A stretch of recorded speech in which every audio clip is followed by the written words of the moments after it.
Palavra da Verdade, com Hernandes Dias Lopes. Abra sua Bíblia comigo, por gentileza, na segunda carta do apóstolo Paulo a Timóteo, no capítulo 4. 2 Timóteo, capítulo 4, a partir do verso 6.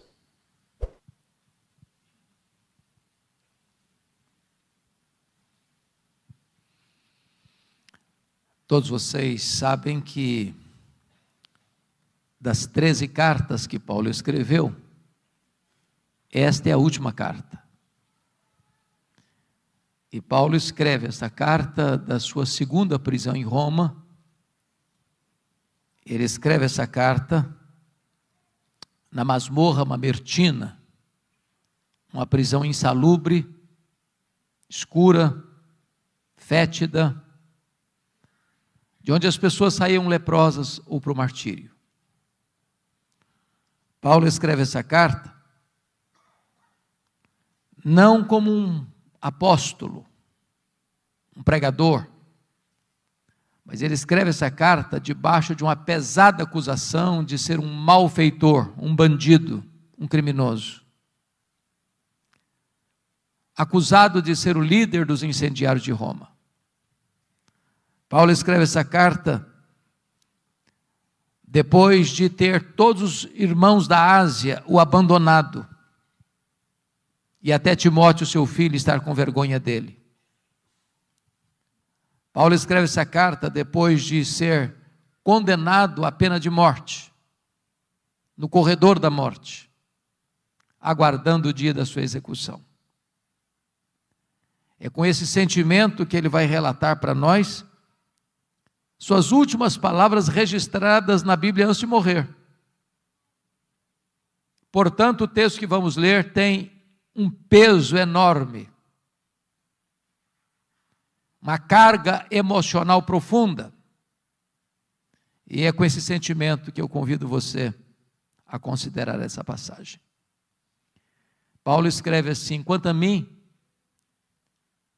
eu já estou sendo oferecido por libação, e o tempo da minha partida é chegado. Combati o bom combate, completei a carreira, guardei a fé. Já agora a coroa da justiça me está guardada, a qual o Senhor reto juiz me dará naquele dia. E não apenas a mim, mas a todos quantos amam a sua vinda. Procura vir ter comigo depressa, porque Demas, tendo amado o presente século, me abandonou e se foi para Tessalônica. Crescente foi para a Galácia, Tito para a Dalmácia. Somente Lucas está comigo. Toma contigo Marcos e traze-o, pois me é útil para o ministério. Quanto a Tíquico, mandei-o até Éfeso. Quando vieres, traz a capa que deixou em Trode, na casa de Carpo, bem como os livros, especialmente os pergaminhos. Alexandre, o latoeiro, causou-me muitos males. O Senhor lhe dará paga segundo as suas obras. Tu guarda-te também dele, porque resistiu fortemente às nossas palavras. Na minha primeira defesa, ninguém foi a meu favor, antes todos me abandonaram. Que isso não lhe seja posto em conta. Mas o Senhor me assistiu e me revestiu de forças, para que por meu intermédio a pregação fosse plenamente cumprida, e todos os gentios ouvissem, e fui libertado da boca do leão. O Senhor me livrará também de toda obra maligna, e me levará salvo para o seu reino celestial. A Ele glória pelos séculos dos séculos. Amém. Amém. Eu vou pedir permissão a vocês, para só voltar nesse texto, já no final da minha fala. Eu quero nesta noite apresentar a vocês o apóstolo Paulo.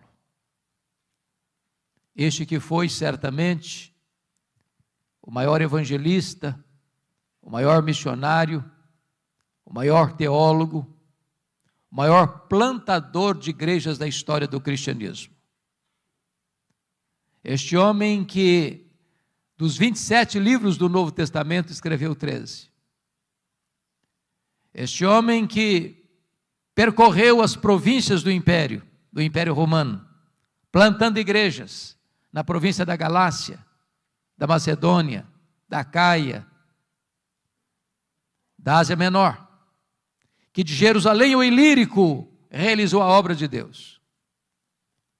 Eu quero apresentar a vocês este homem que pregou com liberdade ou na prisão, em lugares públicos ou em salões fechados, com saúde ou com doença,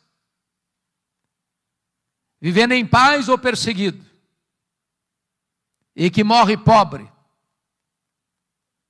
velho, cheio de cicatrizes, abandonado, acusado, condenado,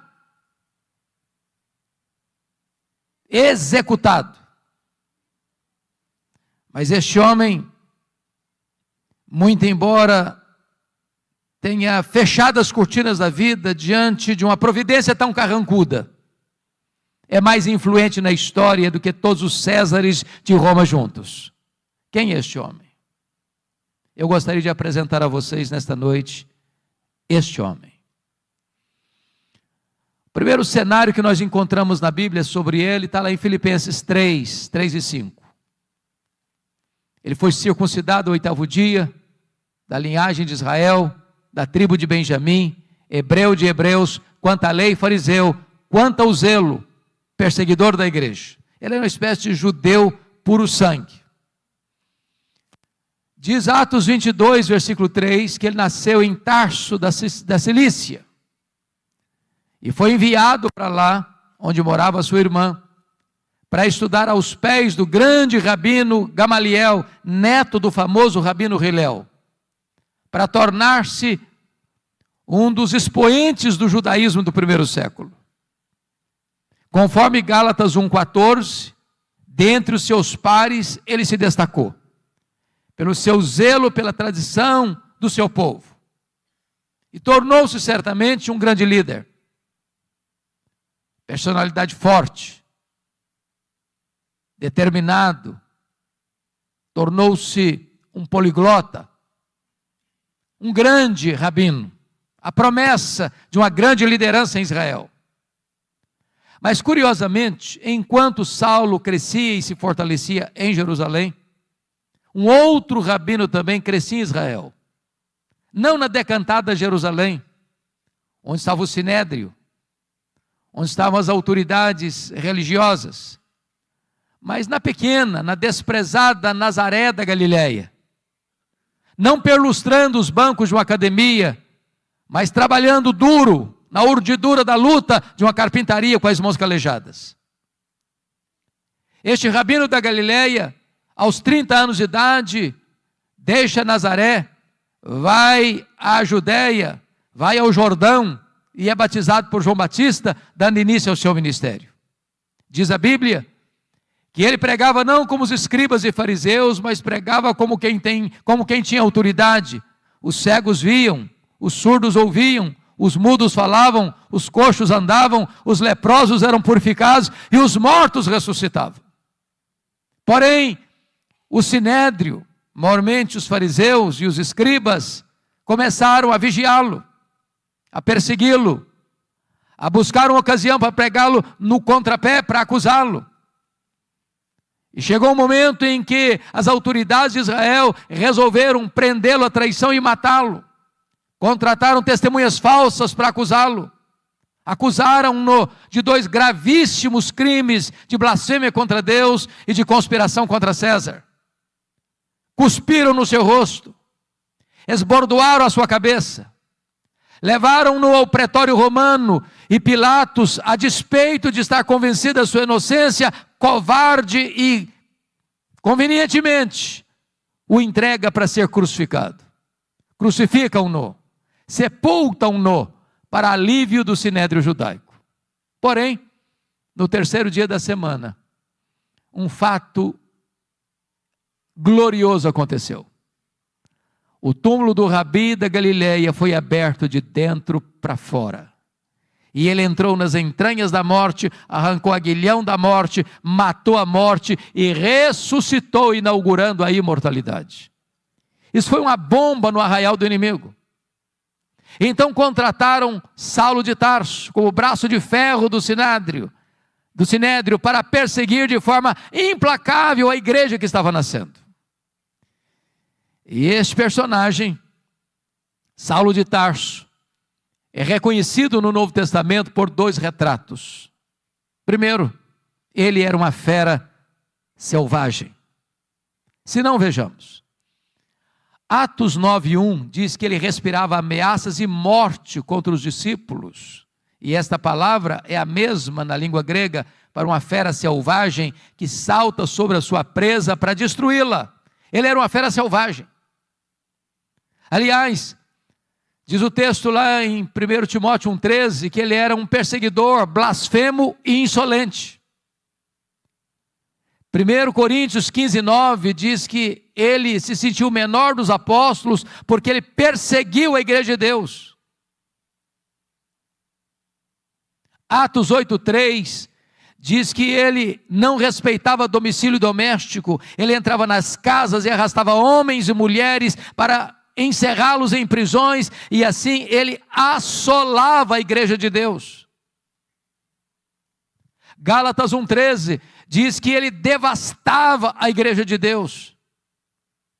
Mas Atos 9, versículo 21, diz que ele não apenas assolava a igreja de Deus, não só ele devastava a igreja de Deus, mas está escrito lá em Atos 9:21 que ele exterminava aqueles que professavam o nome de Jesus.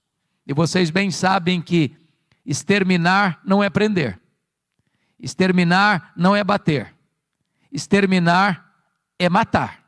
Saulo era um assassino, Saulo era truculento, Saulo era uma fera selvagem.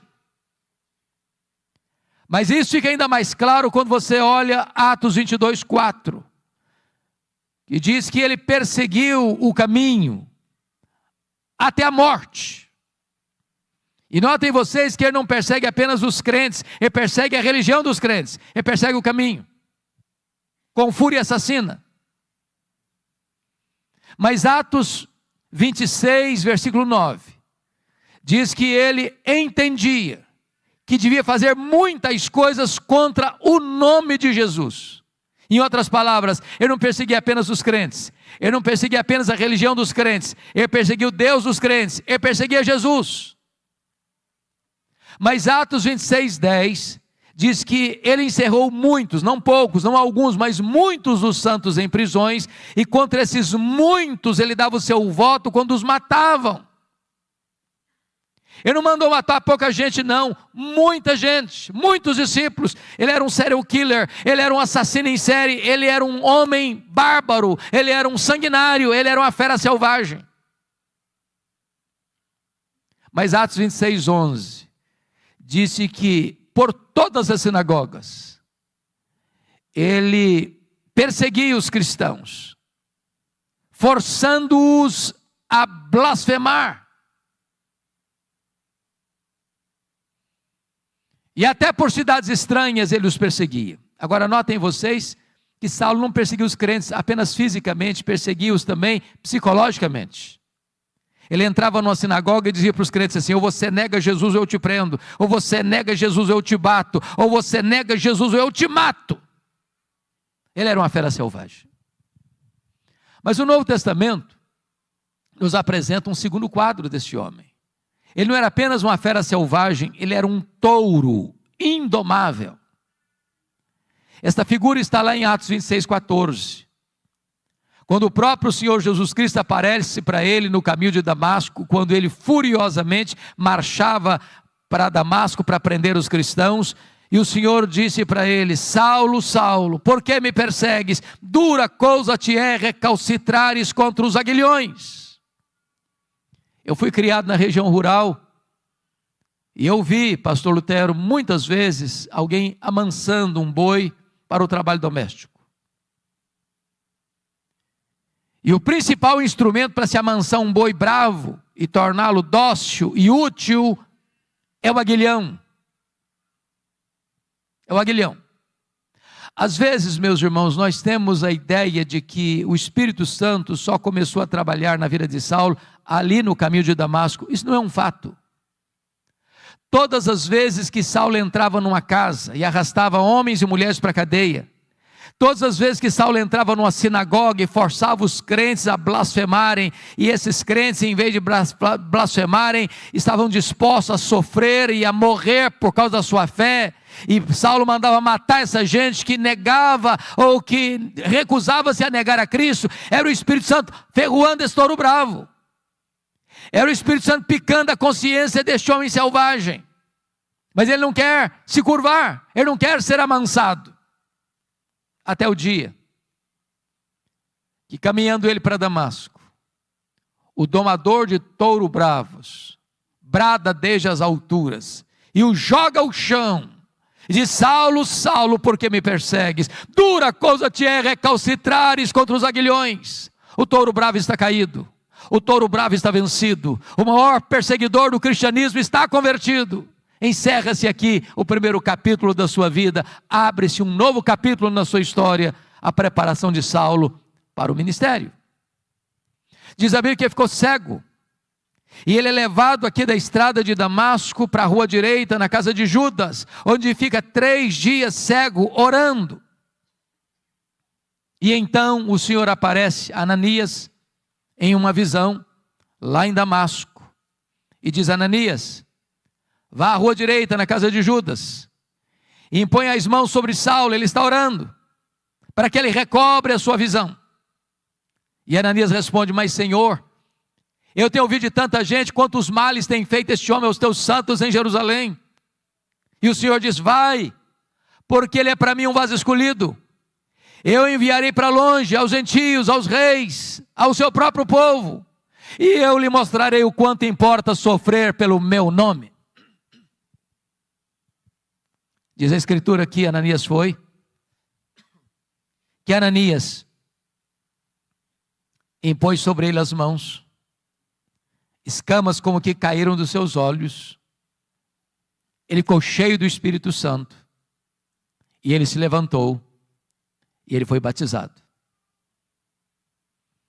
Agora eu peço que você abra sua Bíblia comigo, por favor, em Atos 9:20.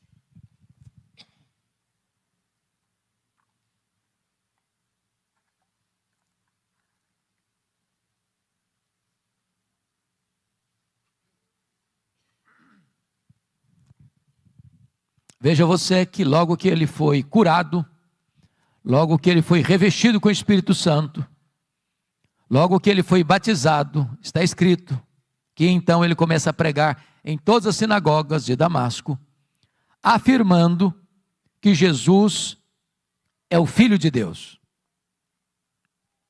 Agora olhe comigo Atos 9:22, por favor. Saulo mais e mais se fortalecia, confundindo os judeus, demonstrando que Jesus é o Cristo, é o Messias. Agora eu pergunto a você, há alguma diferença entre o que ele fez no verso 20 para o que ele fez no verso 22?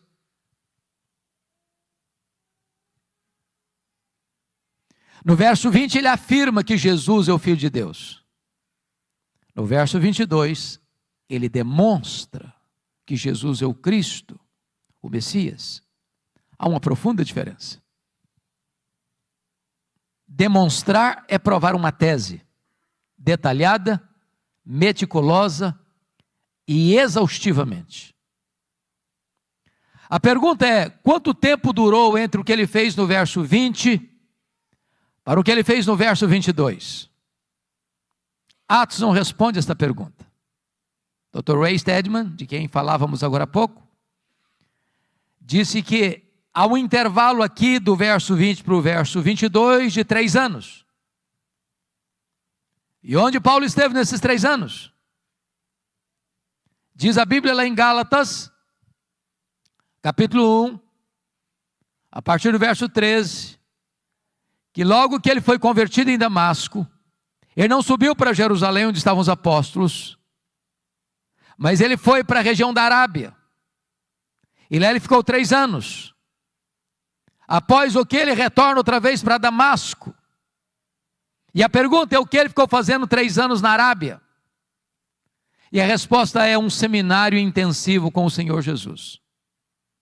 Se Jesus investiu 3 anos nos apóstolos em Israel, Jesus investe 3 anos em Saulo na Arábia.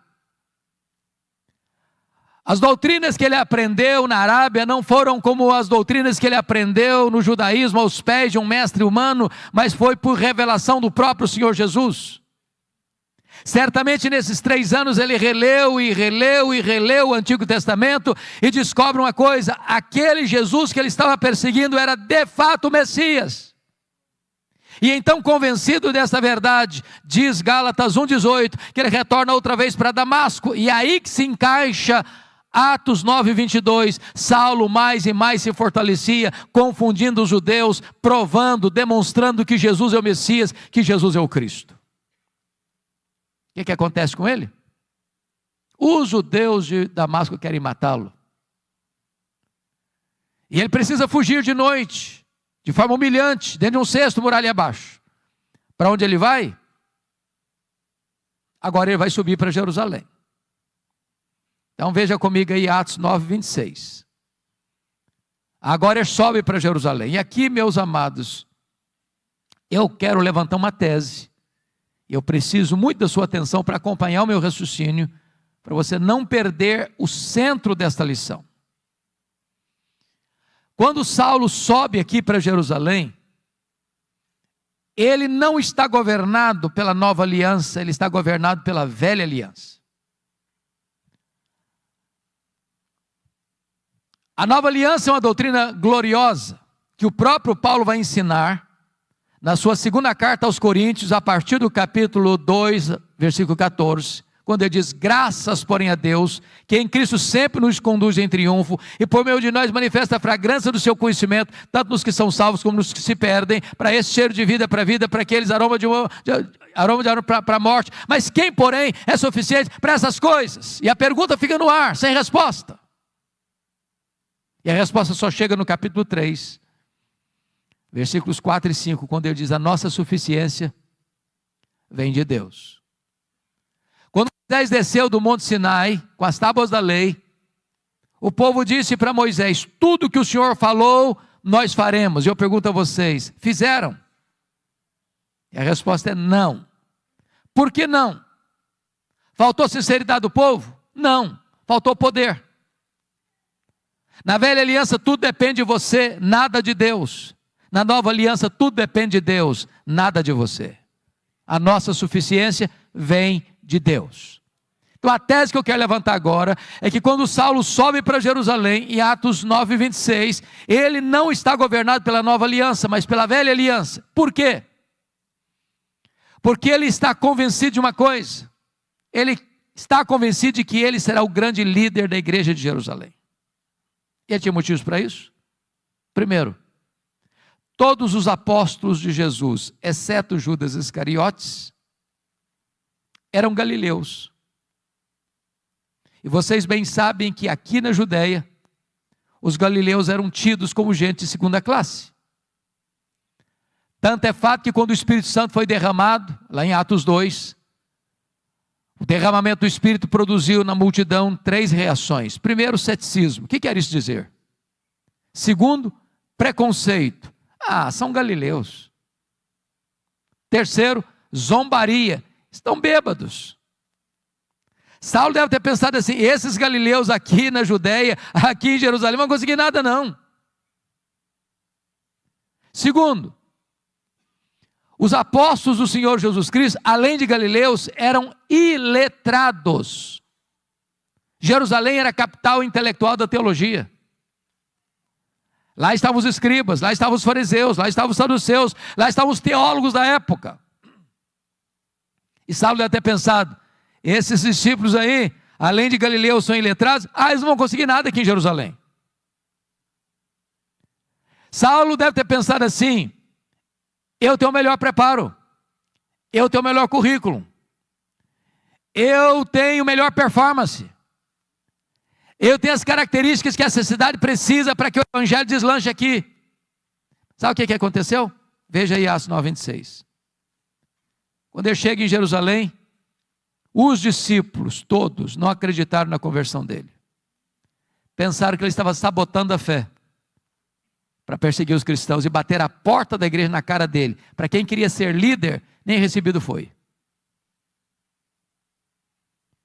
Aí Atos 9:27 diz que Barnabé o acolhe, que Barnabé o apresenta aos apóstolos, e que agora ele é acolhido na igreja, e agora ele tem desenvoltura na igreja, agora ele discute com os helenistas, os judeus nascidos fora de Israel, e de repente os helenistas tomam a decisão: nós vamos matar Paulo. E aí Atos 9:29 diz que os discípulos se reuniram e falaram assim para Paulo: olha, você tem que ir embora da nossa igreja, não dá para você ser nosso pastor não. Agora preste atenção no que eu vou lhes dizer. Não é fácil para um pastor estar convencido que deve ficar na igreja, quando os membros da igreja estão convencidos que deve ir embora da igreja. Não é fácil não. Mas sabe o que aconteceu com ele? Ele não foi embora. Mas não era só os crentes que queriam que ele fosse embora não. Atos 22, versículo 17, diz que ele estava no templo orando, quando o Senhor aparece para ele numa visão e diz: vai embora de Jerusalém, porque eles não vão te ouvir. Hoje, gente, ser mandado embora de uma igreja, pelo conselho da igreja, pelos membros da igreja, é uma coisa. Mas ser mandado embora da igreja pelo próprio Deus, parece que não sobra mais opção. Sabe o que aconteceu com ele? Ele não foi embora. Ele começa a discutir com Deus. Ele começa a razoar com Deus. Mas Senhor, eu persegui a igreja aqui. Quando mataram Estevão, tua testemunha, eu estava presente, consentia nisso. Até guardei as vestes daqueles que o apedrejaram. Sabe o que ele está dizendo para Deus? Ô Deus, o Senhor pensa melhor, o Senhor pensa direito. O Senhor não pode cometer esse erro estratégico. Se eu sair daqui, essa igreja não vai para frente. Eu não posso sair daqui. Sabe o que aconteceu? Deus não mudou. Foi Saulo quem teve que mudar e mudar-se. Deus diz: vai! Sabe o que aconteceu com ele? Ele não foi. Foi não. Volta lá para Atos 9:30. Porque diz o texto que os discípulos se reuniram e o levaram até Cesareia. Preste atenção, ele não foi, ele foi levado. Ele não saiu, saíram com ele. Ele sai de Jerusalém como Ló saiu de Sodoma a reboque. Mas de Cesareia mandaram-no para onde? Para Tarso. E onde era Tarso? A cidade que ele nasceu. Sabe o que Deus está dizendo para esse cara que quer ser líder, que se acha insubstituível? Meu filho, se você pensa que eu preciso de você, você está muito enganado. É você que precisa de mim. Então faz uma coisa, arruma as malas e volta para casa. E sabe quanto tempo ele ficou no molho, no anonimato, longe dos holofotes? Mais de 10 anos. Sabe por quê? Porque eu tinha que aprender primeiro essa grande verdade: tudo depende de Deus, nada depende de mim. Mas o pior não tinha acontecido não. O pior é Atos 9:31. Diz que no dia que Saulo foi embora da igreja de Jerusalém, a igreja passou a ter paz e passou a crescer. Você quer coisa pior para um pastor que isso? No dia que vai embora da igreja, todos os problemas da igreja se resolvem. E a igreja deslancha. Deus primeiro trabalha em nós, para depois Deus trabalhar através de nós. Tudo depende de Deus, nada depende de nós. Mais de 10 anos depois, explode um avivamento em Antioquia da Síria, terceira maior cidade do mundo. E a igreja de Jerusalém manda para lá o seu melhor pastor, Barnabé. Quando Barnabé chega lá e vê a graça de Deus prosperando, ele se alegra demais, lembrou-se de Saulo. E vai atrás de Saulo lá em Tarso. E o apanha e o leva para Antioquia. E durante um ano eles ensinaram uma multidão de discípulos. Quando a igreja estava reunida, orando e jejuando, o Espírito Santo apareceu e disse: separai-me agora a Barnabé e a Saulo para a obra que os tenho chamado. Preste atenção, a quem o Espírito Santo separou? Não foi Saulo e Barnabé. Foi Barnabé e Saulo. Você já foi reserva alguma vez? Já ficou na sombra de alguém alguma vez? Saulo não era o líder, ele era o liderado. Deus ainda estava trabalhando nele. Ele tinha que entender com clareza que tudo depende de Deus, nada depende de nós.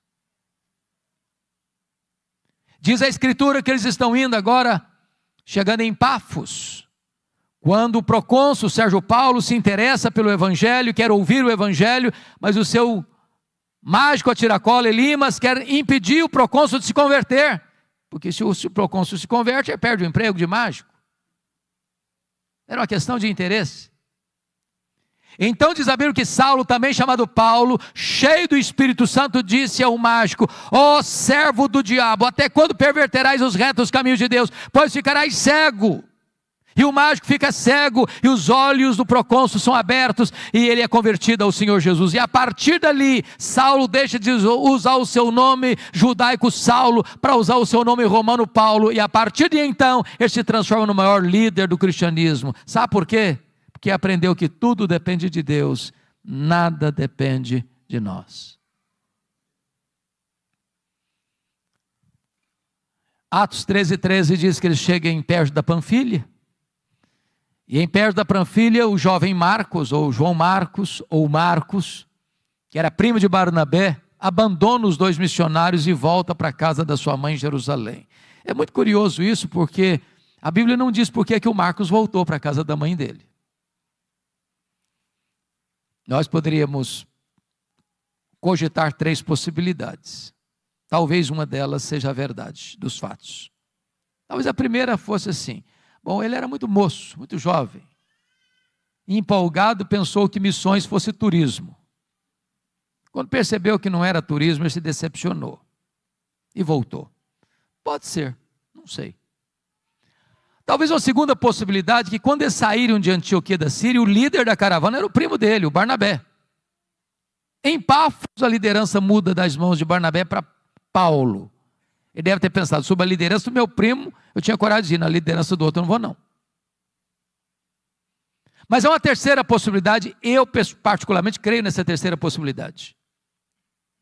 Está escrito em Gálatas 4, a partir do versículo 13, até o versículo 15, que Paulo pregou o Evangelho pela primeira vez na Galácia, Antioquia da Pisídia, Icônio, Derbe e Listra, por causa de uma enfermidade física. Pergunta: que enfermidade física era essa? Talvez a mesma que Paulo se refere em 2 Coríntios 12:7, um espinho na carne, mensageiro de Satanás, para me esbofetear, a fim de que eu não me ensoberbeça. Então, notinha de rodapé: o espinho na carne de Paulo procedeu de Deus ou do diabo? E a resposta categórica é: procedeu de Deus. Como é que você sabe? Por causa do propósito, para que ele não se ensoberbecesse. Alguém tem dúvida que o diabo trabalha 24 horas para fazer da gente um balão, um pavão, uma bola de orgulho? Mas se o espinho na carne procedeu de Deus, como é que o diabo batia na cara dele com esse espinho? Porque esse é o papel do diabo. Quando a providência é carrancuda, o diabo chega sorrateiramente e pergunta assim: e daí, você não é crente? Você não está fazendo a obra de Deus? Você não é fiel a Deus? Está passando essa magrela toda, está doente, está sofrendo. Se Deus gostasse de você, se Deus se importasse com você, você não estava nessa. O diabo quer vender essa propaganda de que ser crente é viver numa estufa, blindado. O Senhor Jesus nunca prometeu que nós não teríamos aflições nessa vida, Ele prometeu estar conosco todos os dias até a consumação dos séculos. Dizem os estudiosos que essa região de perto da Panfilha, onde João Marcos abandonou os 2 missionários, era uma região alagadiça, pantanosa, com forte incidência de malária. E é muito provável que Paulo contraia uma malária aqui, porque não consta que Paulo tenha saído doente de Antioquia da Síria, mas consta que ele chegou doente na Galácia. Antioquia da Pisídia, Icônio, Derbe e Listra. E essa doença naquela época era tão severa e não tinha tratamento adequado, que dava uma dor de cabeça alucinante e afetando inclusive a visão. E os crentes da Galácia disseram que, se possível fosse, eles teriam arrancado os próprios olhos para dá-los a Paulo. Dá-nos a impressão que Paulo tinha um problema de visão. É por isso que ele propriamente não escrevia suas cartas, ele usava uma pessoa para escrever e depois pegava a pena para dar a selação final. Talvez por isso ele chamou o sumo sacerdote parede branqueada, porque via tudo meio lusco-fusco. Bom, o certo é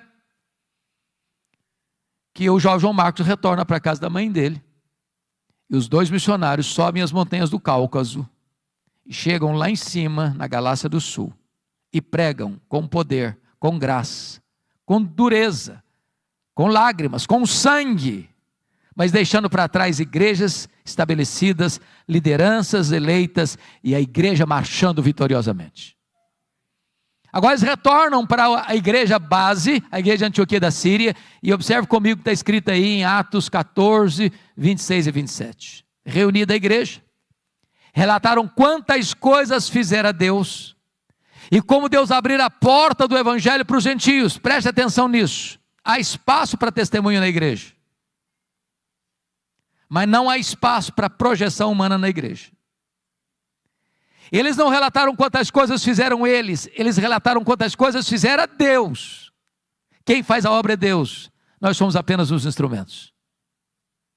Agora note outra coisa, quando a igreja cresce, os problemas surgem, porque não há crescimento de igreja sem luta.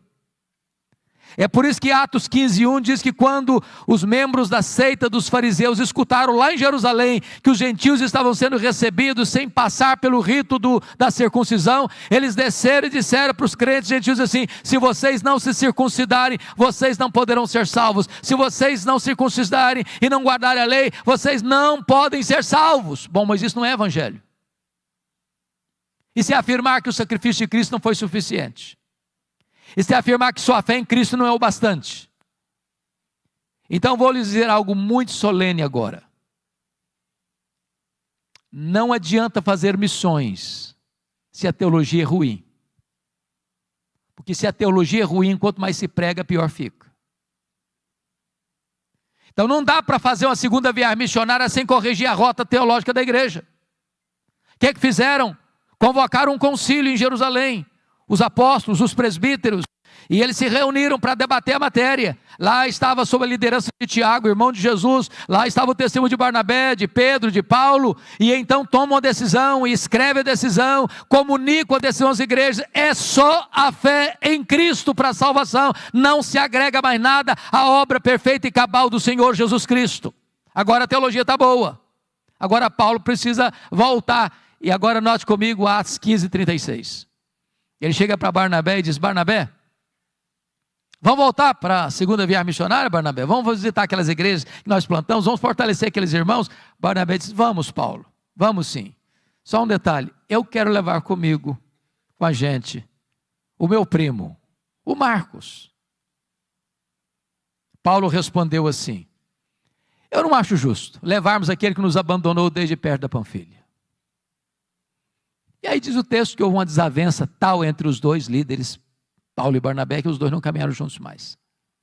Portanto, o relato e o registro está muito polido, mas deve ter sido alguma coisa mais severa do que foi isso. Eu vou tentar parafrasear para tentar captar o que houve.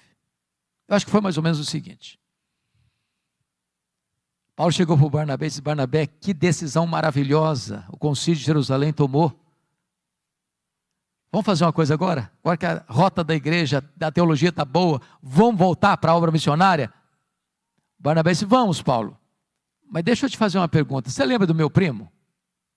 Uai, Barnabé, mas é claro que eu lembro.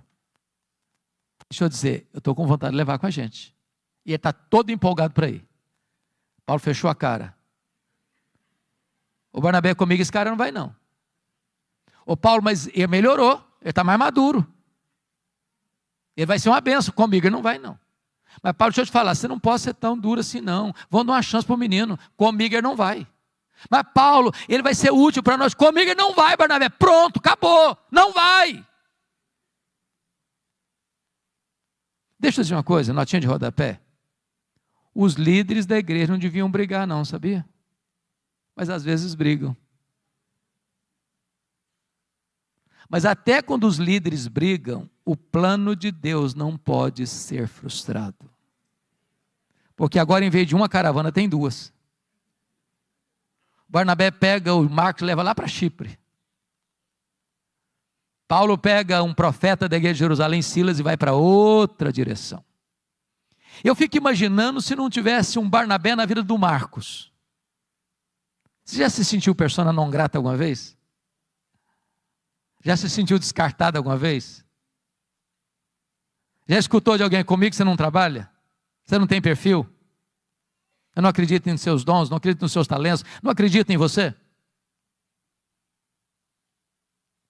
Barnabé investiu no menino. Mais tarde Pedro discipulou esse Marcos. Mais tarde esse Marcos foi o primeiro evangelista a escrever o evangelho. Foi o primeiro evangelho a ser escrito, foi Marcos.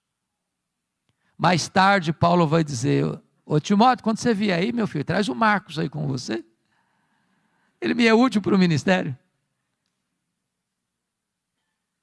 O plano de Deus passa pela viagem de Paulo e Silas. E Paulo quer entrar na Ásia. O Espírito de Deus o impede de entrar na Ásia.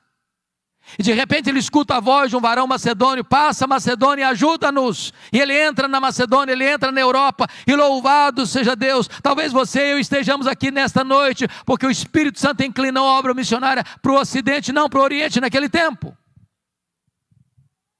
Mas não foi com facilidades não, porque lá em Filipos diz a Bíblia que sob a orientação de Deus, Paulo e Silas são presos, são açoitados em praça pública, são jogados dentro de um cárcere interior.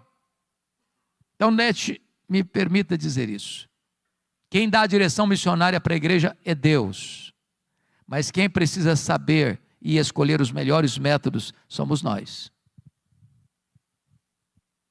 Quando eu olho, pastor Lutero, para a estratégia missionária de Paulo, eu vejo Paulo se concentrando em cidades estratégicas. Filipos, colônia romana. Tessalônica, capital da Macedônia. Acaia, importante cidade da Macedônia. Atenas, cidade mais intelectual do mundo. Corinto, capital da Caia. Éfeso, capital da Ásia Menor. O que Paulo está entendendo é o seguinte: se você planta igrejas estratégicas em lugares estratégicos, essas igrejas vão plantar igrejas em toda a micro-região. Agora, mesmo tendo a direção de Deus, escolhendo os melhores métodos, você não tem vida fácil. Porque Paulo foi açoitado em Filipos, Paulo foi escorraçado de Tessalônica, Paulo foi enxotado de Bereia, Paulo foi chamado de tacarela em Atenas, Paulo foi chamado de impostor em Corinto. Ele vai para a terceira viagem missionária, dedicando-se 3 anos em Éfeso, e lá ele enfrenta feras, e ele diz que enfrentou lutas maiores que as suas forças. Mas notem, depois de 3 anos em Éfeso, onde ele experimenta um grande avivamento, e onde ele planta igrejas direto ou indiretamente em toda a província da Ásia Menor, como Esmirna, Pérgamo, Tiatira, Sardes, Filadélfia, Laodiceia, Colossos e Hierápolis, agora ele está retornando para Jerusalém por uma razão. Vocês se lembram que havia uma profecia de Ágabo, relatada lá em Atos 11, de que haveria uma fome no mundo, no período do imperador Cláudio, que governou o Império Romano do ano 41 ao ano 54. Esta fome chegou. E Atos 18:2 diz que o imperador Cláudio expulsa os judeus que vivem em Roma. E diz Gálatas 2:10 que Paulo assume um compromisso com os líderes da igreja de Jerusalém, que ele iria para os gentios, mas ele não se esqueceria dos pobres. Em outras palavras, evangelização, obra missionária e socorro aos necessitados não são coisas que estão em conflito, mas caminham juntas. Então você vai notar, 2 Coríntios 8, 9, e também 1 Coríntios capítulo 16, e também Romanos 15, que Paulo está levantando uma coleta, uma oferta especial para os pobres da Judeia, nas igrejas gentílicas das províncias da Galácia, da Macedônia, e da Acaia e da Ásia Menor. E ele está levando essas ofertas para Jerusalém. Quando ele chega e desembarca em Cesareia Marítima, Ágabo o prende com um cinto e diz: é isso que eles vão fazer com você lá em Jerusalém. Os discípulos tentam demovê-lo. Ele diz: vocês estão fazendo comigo? Eu estou pronto não só a ser preso em Jerusalém, eu estou pronto a morrer por Jesus em Jerusalém. E ele chega lá, e ele entrega as ofertas, e ele é preso. 40 judeus entram em voto de anátema, dizendo: nós não vamos comer, nós não vamos beber, enquanto nós não matarmos Paulo.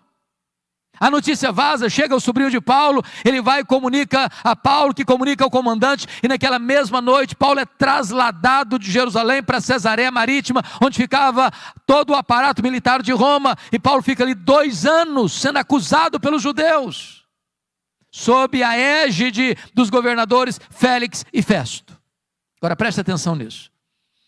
Com a mudança de governo de Félix para Festo, toda transição de governo é época de reivindicações. Então, o Sinédrio jeitosamente disse para o governador Festo: ô governador, esse preso aí está no fórum errado. O fórum dele não é Cesareia, é Jerusalém. Então, quem deve julgar esse homem não é o governador, não é uma questão política, não interessa a Roma isso, é uma questão puramente religiosa. Nós somos o fórum adequado, legítimo, onde ele deve ser julgado. Mas queriam matar Paulo na estrada. Paulo percebe a traição e diz para o governador: eu sou cidadão romano, eu quero ser julgado diante de César. O governador diz: para César você quer ir? Para César você irá. Mas antes, Atos 23:11, diz que o próprio Senhor apareceu para Paulo em Jerusalém e disse: coragem, Paulo, assim como você deu testemunho aqui em Jerusalém, eu quero que você dê testemunho também em Roma. Paulo quer ir para Roma, Deus o quer em Roma, mas quando ele parte para ir para Roma, ele enfrenta um naufrágio. Você pode entender isso? Tinha 276 pessoas dentro daquele navio. O pânico, o medo tomou conta de todo mundo. 14 dias sem saber se era dia ou noite. Ninguém conseguia comer, era um pânico todo, a morte mostrava a carranca para eles. Quando tudo parecia perdido, um anjo de Deus apareceu para Paulo dentro do navio e disse: coragem, Paulo, ninguém vai morrer, eu entreguei toda essa gente na sua mão, mas é necessário que vocês vão andar numa ilha. E aí eles começam a orar. A oração mais óbvia que eu vejo na Bíblia, eu não encontro nenhuma oração mais óbvia do que essa. Sabe por que eles oraram? Para o dia amanhecer. Você já orou para o dia amanhecer? Porque o dia amanhece se você orar. E se você não orar, ele amanhece do mesmo jeito. Mas por que eles oraram para o dia amanhecer? É que tem hora que a escuridão da alma é tão densa, que você diz: meu Deus, eu não aguento mais. Ou o dia amanhece, ou eu pereço. Quando o dia amanheceu, eles avistaram a ilha de Malta. O navio se arrebenta todo, mas ninguém perece, todos se salvam. Os malteses, que eram bárbaros, não falavam o grego, prepararam uma grande fogueira para aquecê-los. E diz a Bíblia que dos 276 que estavam dentro do navio, o único que quis manter a chama acesa foi Paulo. Foi catar uns gravetos para jogar na fogueira. Quando ele pega aquele punhado de gravetos e joga na fogueira, do fogo brota uma víbora que prende na mão do Paulo. E os bárbaros gritaram: é um assassino, tenta se livrar do mar, a justiça não deixa viver, vai cair, vai inchar, vai morrer. Não caiu, não inchou, não morreu, mudaram de opinião, é um Deus. Não, agora não é nem um assassino e nem um Deus, é um servo do Deus vivo. Meus irmãos, aquela cobra tinha 276 outras opções para morder.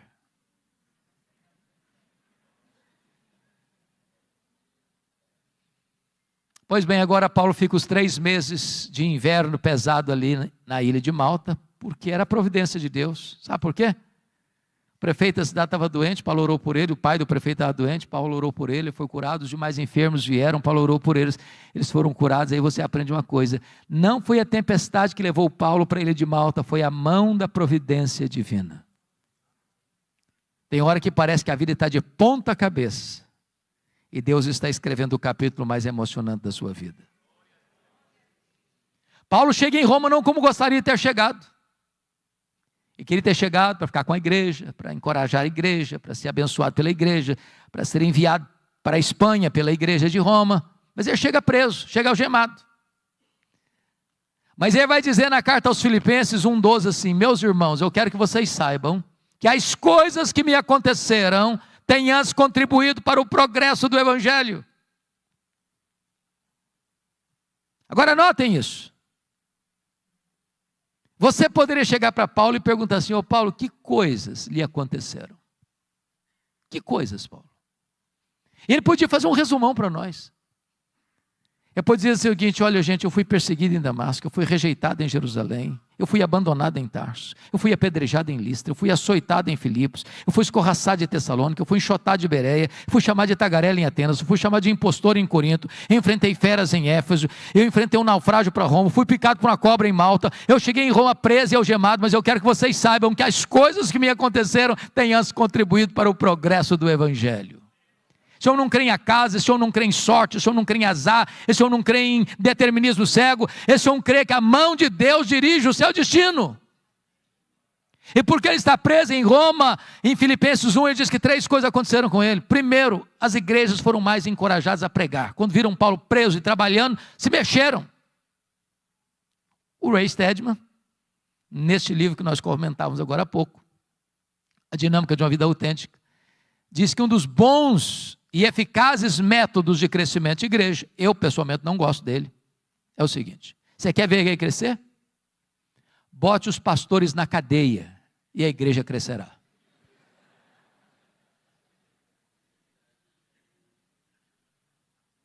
Segundo, porque Paulo estava preso, diz ele que toda a guarda pretoriana tomou conhecimento das suas cadeias em Cristo. E a pergunta é: o que era a guarda pretoriana? Era a guarda de elite do imperador. Era os soldados da mais alta patente do império. Eram 16 mil soldados de escol. Paulo, por ser um prisioneiro de César, tinha que ter um soldado algemado com ele, 3 turnos por dia, em rodízio durante 2 anos. E o que Paulo fez? Evangelho neles, evangelho neles, evangelho neles, evangelho neles. O cara não podia nem sair porque estava algemado com ele. Durante 2 anos, deu oportunidade para Paulo evangelizar toda a guarda pretoriana. Eu chamo isso de conspiração divina. Nero não sabia disso, mas Deus o havia constituído em presidente das missões estrangeiras do império, que botou lá dentro do palácio o maior evangelista daquela época, e diante dele seu auditório. Por isso, quando ele termina essa carta aos Filipenses, capítulo 4, verso 22, ele diz: os santos vos saúdam, especialmente os da casa de César. Terceiro, porque Paulo estava preso, ele não podia visitar as igrejas, como era seu costume. O que ele fez? Começou a escrever cartas, as cartas da primeira prisão. Filipenses, Efésios, Filipenses, Colossenses, Filemon. Se Paulo estivesse solto, provavelmente nós não teríamos essas joias na nossa Bíblia. Então entenda uma coisa: quando as coisas parecem estar fora de controle na sua vida, Deus está no controle e está escrevendo o capítulo mais importante da sua vida. Dessa primeira prisão, Paulo orou para sair, pediu oração para sair, e de fato saiu. Eu acho que ele fez a 4ª viagem missionária. Deixou Tito em Creta, deixou Timóteo em Éfeso, passou por Nicópolis, muito provavelmente foi à Espanha, como era seu desejo. Mas um fato acontece nesse interregno. No dia 17 de julho do ano 64, a cidade de Roma, a maior cidade do mundo, mais populosa, mais rica, mais poderosa, a cidade eterna, a capital do império, é incendiada. 7 noites e 6 dias de incêndio. Quando o incêndio acabou, o imperador assistia o espetáculo horrendo da torre de Mecenas, vestido de ator, tangendo a sua lira. Ele encontra um bom álibi para botar a culpa do incêndio de Roma nos crentes. Porque dos 14 bairros de Roma, 10 foram devastados. Mas os 4 que sobraram eram densamente povoados por judeus e cristãos. Ele põe a culpa do incêndio de Roma nos cristãos. Começa um verdadeiro massacre. Faltou madeira para fazer cruz, tamanha quantidade de crentes crucificados. Quando não tinha mais madeira para fazer cruz, os crentes eram cobertos de piche, amarrados nos postes e queimados vivos para iluminar as noites de Roma. Paulo, a essas alturas, já era o maior líder do cristianismo. Começam a caçá-lo, até que botam a mão nele. talvez em Trode, na casa de Carpo. Não deu prazo de pegar seus livros, seus pergaminhos, sua capa surrada. E agora ele é jogado na masmorra mamertina, um lugar úmido, frio, insalubre, de onde as pessoas saiam leprosas ou para o martírio. Pois é de dentro dessa masmorra que ele escreveu o 2 Timóteo. E agora eu peço que você abra lá no texto lido, para nós encerrarmos. A pergunta é, como é que esse homem se sente? Maior teólogo, maior pastor, maior evangelista, maior plantador de igrejas, velho, pobre, cheio de cicatrizes, dentro de uma masmorra, acusado, abandonado, condenado, no corredor da morte, aguardando o dia da sua execução. Como é que esse homem se sente? Pois ele vai fazer para nós uma avaliação da vida, nos versos 6 a 8. Primeiro, ele avalia o seu passado no verso 7. Confira aí comigo, todos os verbos estão no passado. Combati o bom combate, completei a carreira, guardei a fé. Ele está dizendo o seguinte, a vida não foi de amenidades, foi um combate. Eu não larguei a obra de Deus no meio do caminho, não. Eu completei a carreira, eu não negociei a verdade, nem transigi, nem com a minha consciência, não. Eu guardei a fé. Notem comigo no verso 6, que vai fazer uma avaliação do presente agora. Quanto a mim, já estou sendo oferecido por libação, e o tempo da minha partida é chegado. Sabe o que ele está dizendo para Timóteo? Ô Timóteo, Roma vai me matar.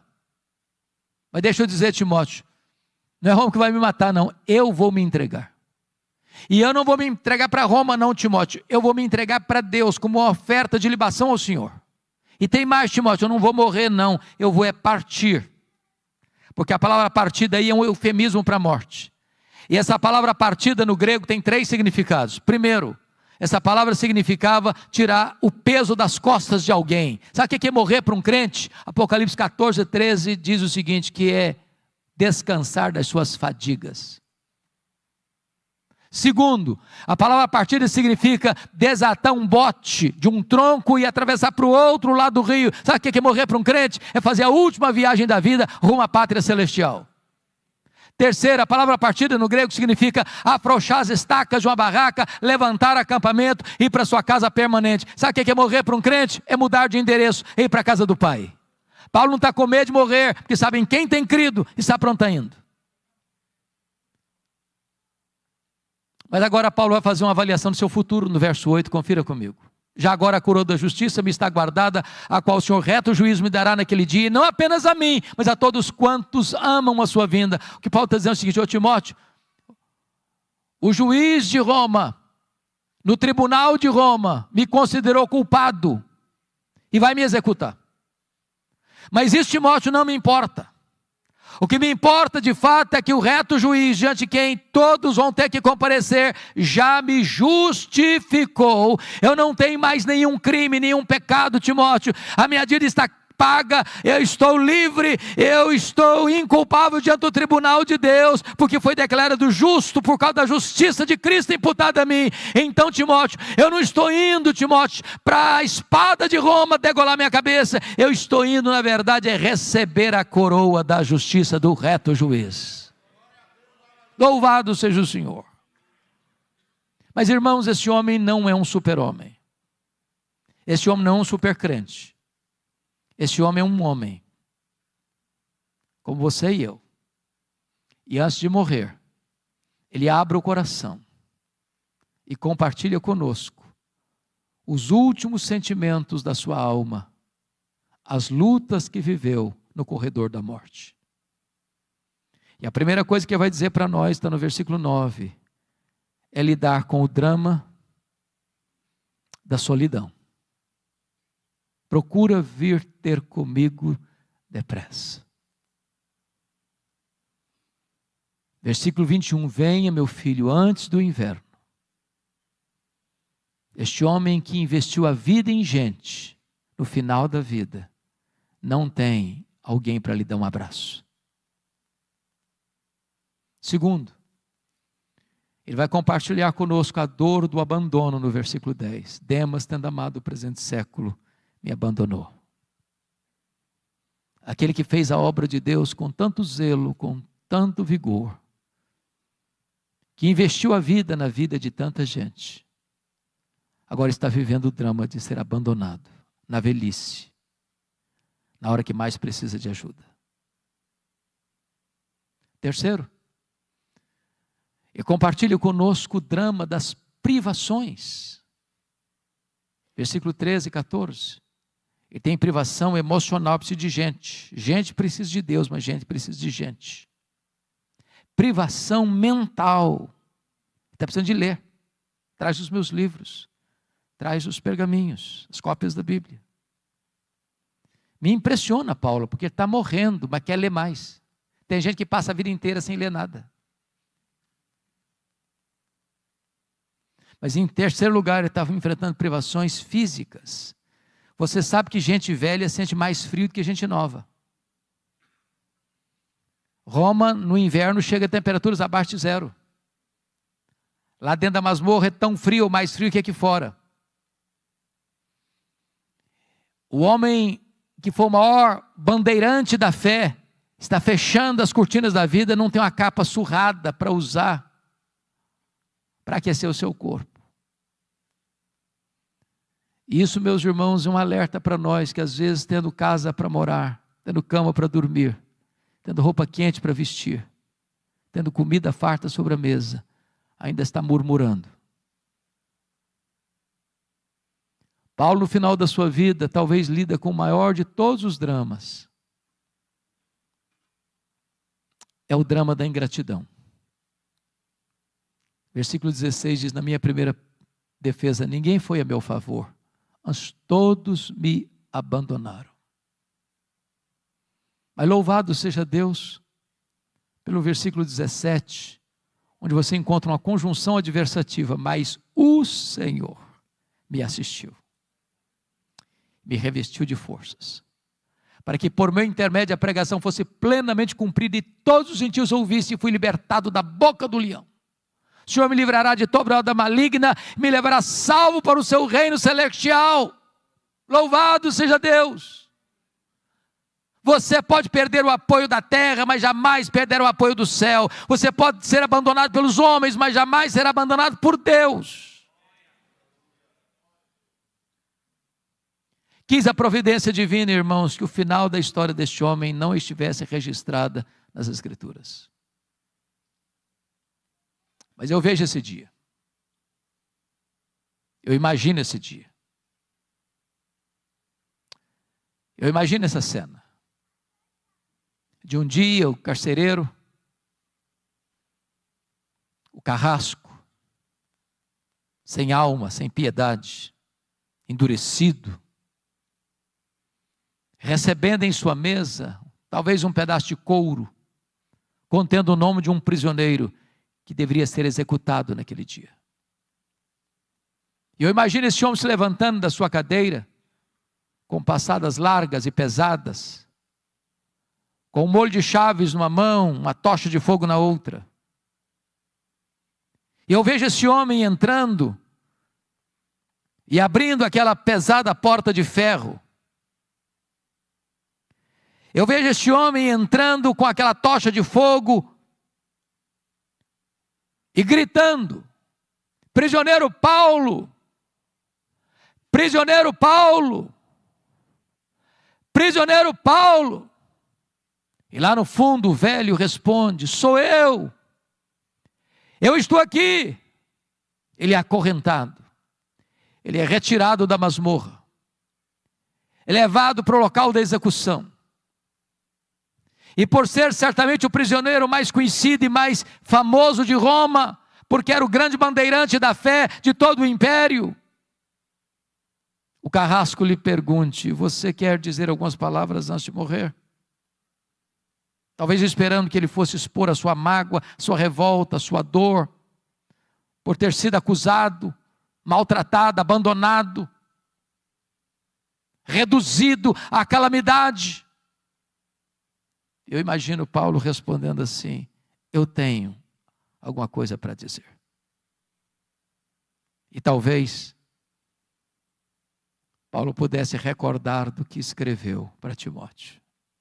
Nesta hora ele levanta os olhos aos céus e diz a ele: ao Senhor Jesus, glória pelos séculos dos séculos. Amém. Botou a cabeça no cepo. A espada de Roma tosou-lhe a cabeça. Cabeça para um lado, corpo para o outro. Tombou na terra como um mártir, mas foi recebido no céu como um príncipe. É este homem que diz hoje para você e para mim: sede meus imitadores, como eu sou de Cristo. Que Deus nos ajude. Amém.